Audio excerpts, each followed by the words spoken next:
Hey guys, Foxdrop here bringing you another champion guide. This guide is going to be Vi jungle. Now the chances are if you're watching this video you've already decided that you want to play Vi, you want to improve her, but if that's not the case then let me sell it to you. Vi is a really decent jungler, she's a solid pick. Now reasons for that is that she does really well in her own jungle, she clears quite quickly, but she also does really well in the enemy jungle. Like she's a really strong counter jungler, and she doesn't get outmatched by a lot of enemy junglers, she can hold her own. And on top of all of that, she's actually a pretty decent ganker too, so there are lots of elements, lots of levels to her gameplay which will contribute to the fact that she's pretty enjoyable to play. Aside from all that, she's also pretty good at objective control, like Dragon, Nash. She's pretty good at taking those away. But on the other hand, where Vi kind of falls short, so the biggest one that sticks out is that Vi really struggles to like cling on to enemy carries. Aside from her ult, she has one gap closer which is very high cooldown and really easy to miss, really easy to dodge. And so outside of all that, she has no CC, and she can really struggle to stick onto the enemy carries. But aside from that, she's a pretty good pick, like I say, and definitely worth learning. So this is how I play Vi jungle. Now, first thing to talk about with Vi jungle is her skill order. Now, at level 1, you're going to be wanting to get a point in your W, and that's because every third hit you do percentage health damage, and against buffs you're going to be doing 300 damage, which is an absolute butt ton. Also, your W increases your attack speed, so it's just really good for your level 1. And at level 2, you're going to want to get a point in your E, which just helps you clear. And then after that, if you're going to be clearing, then get another point in your E. But if you're going to be level 3 ganking, get a point in your Q. And after this point, really, there are two different routes for you to go. You can either max your Q, which is going to give you a lot of upfront burst damage in ganks. However, your Q is pretty difficult to land. So if you're inexperienced with Vi, then it may not be worth maxing your Q, because if you don't hit your Q, you're not going to do any damage with it, so there's no point maxing it. Alternatively, if you're just going to be like clearing your jungle or invading a lot, then max your E, because your E helps you clear faster, and also if you're going to get into a lot of fisticuffs with the enemy jungler, your E actually increases your overall DPS by a bit more. But if you're ganking, then you're not going to be able to get off a lot of those E's, because people obviously are just going to be running away from you. So those are really the two different skill orders which you can go to. As for someone who's in Vi jungle, really there are only two options, at least in my eyes, and that is Flash, Smite. Obviously you need Smite for jungling. Flash is just a really good overall tool. You can combo some of your moves, like your ult, you can flash ult people or like Q flash ult people. Just use it to engage, or just in general, Flash is a really strong summoner, I don't need to explain that. Alternatively, possibly, maybe, you could get Ghost. That would help you cling on to people, that would help you stick onto people a bit more, but I don't see why you would ever need to deviate from Flash and Smite. For Masteries on Vi, I go 921. This is a pretty standard jungle bruiser page. In offense, I just get all like the AD and the armor pen. When you got fists as big as Vi, you really do need something to help you out with the penetration. And then in defensive, I just take everything which is related to a tank. I do think possibly you could maybe get 21-9 or something like that, if you want it to be more of like an anti-carry, more of an assassin than a bruiser.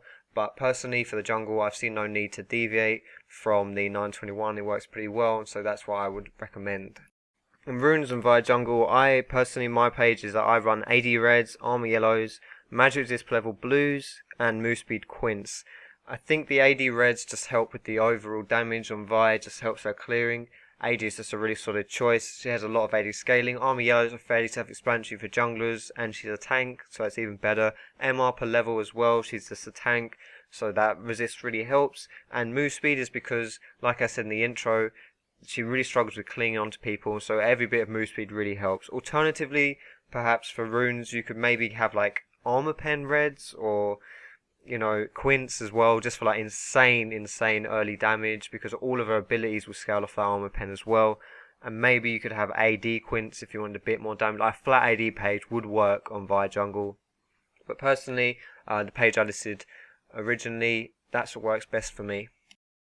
Now for the juicy bit with the Vi jungle is the item build that I run. I always start with Hunter's Machete and 5 health potions. This is a pretty standard start for junglers nowadays, and then I immediately turn those into Mad Reds, a bit of tankiness and just help you clear a bit faster. After that I get tier 1 boots, because move speed's a bit of a necessity on Vi, and after that I turn my Madreds into a Wriggles, because the Wriggles, bit of damage, bit of survivability. The Ward is always useful as well. And after that, I get a Phage. Now, Phage is a really strong item for Vi because of the health is decent, the damage is decent, and more importantly, it gives you that 20% slow, which is just going to help Vi with the issues she has with clinging on to people. Now after Phage, I get tier 2 boots, more specifically Merc Treads, because the tenacity is going to help Vi with to stop getting kited, and she's pretty susceptible to getting kited. And after I've got Mercs, I rush a Frozen Mallet. Now Frozen Mallet, in my opinion, is a pretty core item on Vi, especially in the jungle. The survivability is really good, the health is just amazing, especially the way it works off with her passive, which gives her a 10% shield based on 10% like shield of her max health. And after a Frozen Mallet, I get a Black Cleaver. Black Cleaver is just an awesome bruiser item. I mean, it's got the health, the damage, the armor pen. Just a really solid pick for bruisers. And then after Black Cleaver, I get a Randuin. So the health is really good. Like I mentioned before, the armor really decent as well, and the AoE slow is really good as well. Now when you're playing like a jungle bruiser or just a jungle tank, you always have to consider into your item build like a bit of utility, because you're not as open to a lot of farm as a lot of your like top lane, your mid lane, or your AD is. So you're somewhere in between a support and a carry when you play a jungler. So you need a bit of like utility, something to help the team out. And so having like perma slows with Frozen Mallet, Randuins, that is really helpful for your team as well. And after Randuins, with my final item, I get a GA. GA just the cherry on top, really, for all item builds. Really useful late game, especially with the resist as well, just to finish your build off. However, you can also like turn your Wriggles into a Bloodthirster if you really want to, if it again really goes into like really late game. But let's talk about a bit about the like alternative items which you can build on her. Offensively, you can probably get like a Bloodthirster, like I said, instead of your Wriggles, but you can get Last Whisper, the damage and the armor pen, really decent on her. Triforce, if you use your E like smartly, you can actually get quite a lot of Sheen procs, so Triforce can be fairly decent. Blade of the Ruined King I find quite nice as well. The damage is decent, but the active, the move speed still is actually pretty good as well.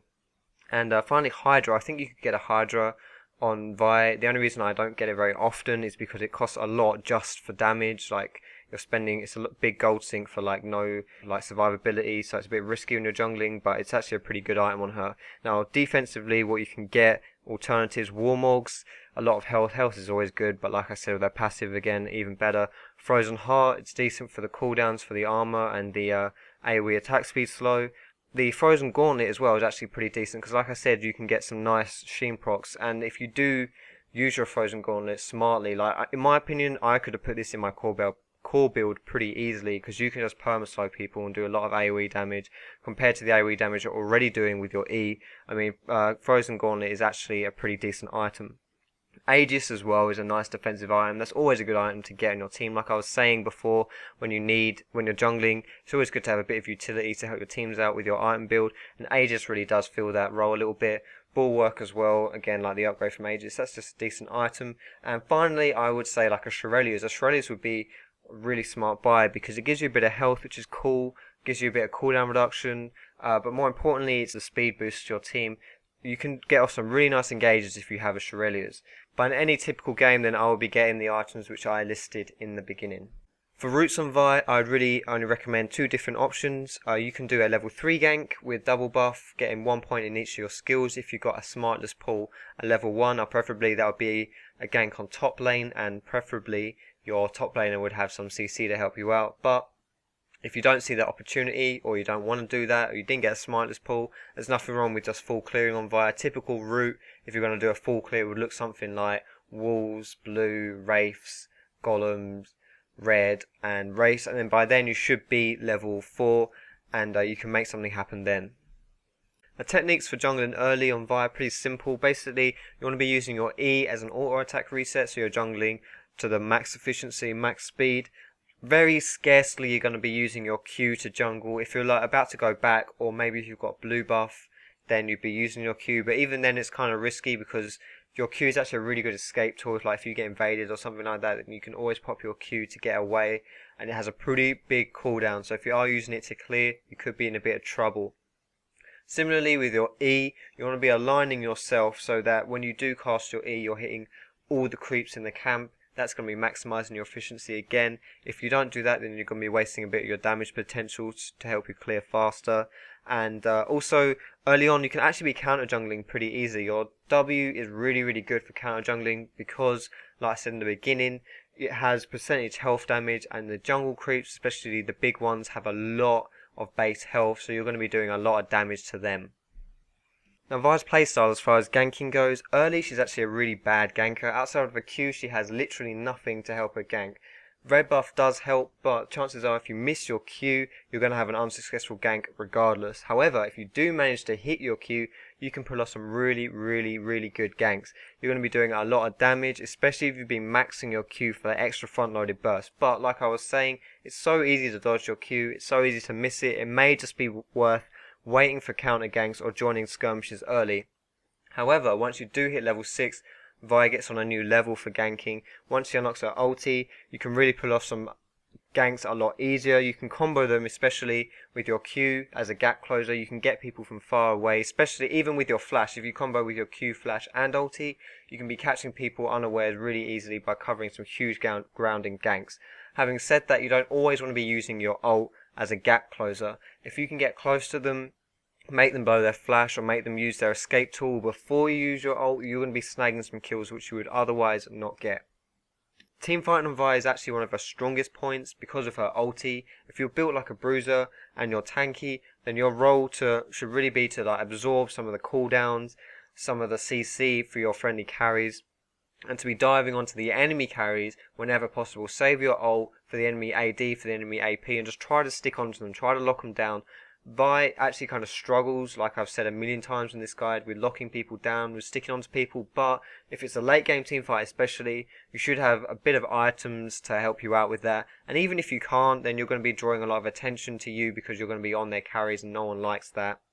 However, if for whatever reason you can't actually get onto the enemy carries, then Vi can't really peel as well as someone like a Lee Sin or a Jarvan can, but she can still help her friendly carries out with the enemy tanks by attacking the tanks, and with her W that does percentage health damage, so if a tank that has a lot of health, then you're going to be doing more damage to them, and also it has an armor shred, so that's going to be helping your carries to take them down faster. But your teamfight role really depends on how you've built, what stage in the game you are. Like if you're pretty far behind and you're not overly tanky, or if you've built like an assassin, like an anti-carry, then you won't be able to just jump in there and absorb everything. If you are in that state, then just wait, just play patiently and try to bait your teammates a tiny bit, not too hard, but a tiny bit, till you see a window of opportunity that you can then jump onto the enemy carry and try to take them out.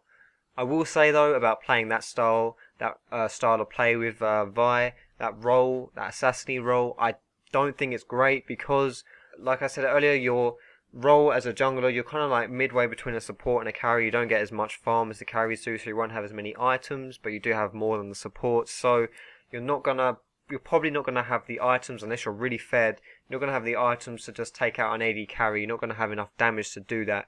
And so in that case, it's usually just better to be tanky, just so you can play that role a bit easier and you can be useful that way. Because if you're an assassin and you can't take down the enemy AD carry, then you're useless basically. So that's it. That's the end of the guide, guys. Thank you for watching. As always, please subscribe, share this video with your friends if you think they might enjoy it too.